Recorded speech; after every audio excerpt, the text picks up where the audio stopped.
It's not been quite feeling like June this year, but with a little bit of a break in the weather, it's time for me to get my favourite crop planted out into the ground.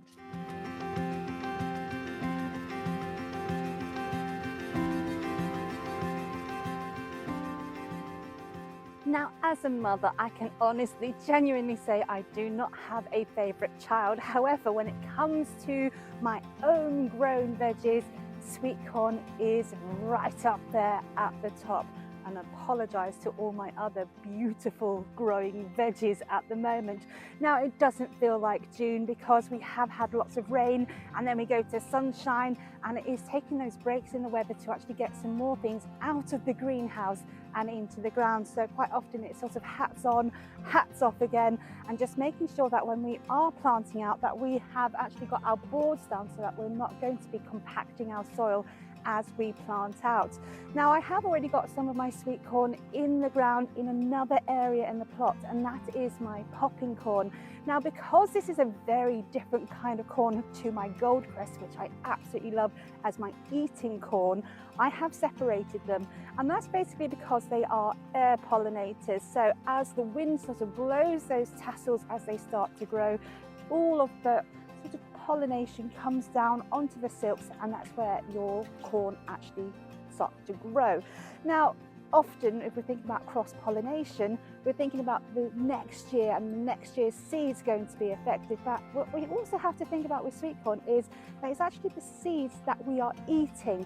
And I know historically that actually having a mixture of sweet corn really close to each other, it does impact the taste, even though quite a lot of people will dispute that. I know from experience that that does actually happen. Now, what I have here is my beautiful bed, which about 5-6 weeks ago I gave it a good weed, and then I've covered it over with a fresh layer of peat-free compost just so that this was ready to go again.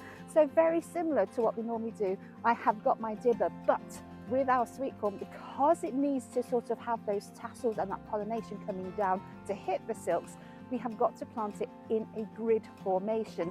So I have actually got 28 of my little sweet corns have nicely germinated. So I need to do a little bit of maths as to how I'm going to spread this out. So just with my dibber going into the ground as usual, I'm going to go fairly deep with these. And you can see actually the roots are just climbing out of the bottom of these cells. And I'm just going to pull them up, and they are looking glorious. I'm just going to give them a little bit of a squeeze and a tease, and then it's going to go straight into the ground and then just push it right the way in. So what I'm going to do is I'm probably going to go sort of about 30 centimeters apart as a minimum, because these plants will get quite large as they start to grow, but I need them to be close enough for that pollination to take place.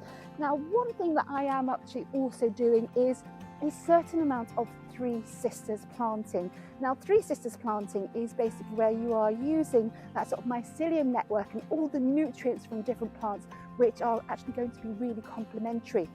So when it comes to sweet corn, things like our squashes and our beans go really, really well. However, in this country, in the UK, our sweet corn doesn't quite grow tall enough to really keep hold of the beans, which in theory should be climbing up the corn itself.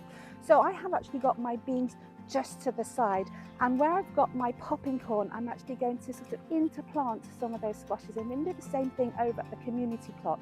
Now, it does mean that the beans are away from the sweet corn on this area, but they're close enough to still get that mycelium network sort of working together, and these beans will be sort of climbing over these frames rather than maybe actually dragging down this sweet corn. So I'm just going to keep on doing this, making sure as I go across the bed I'm going to be on that board so that I'm not going to compact that soil, and then just water it in, nurture it, look after it, and this should be another beautiful crop of sweet corn. It is, as I say, my absolute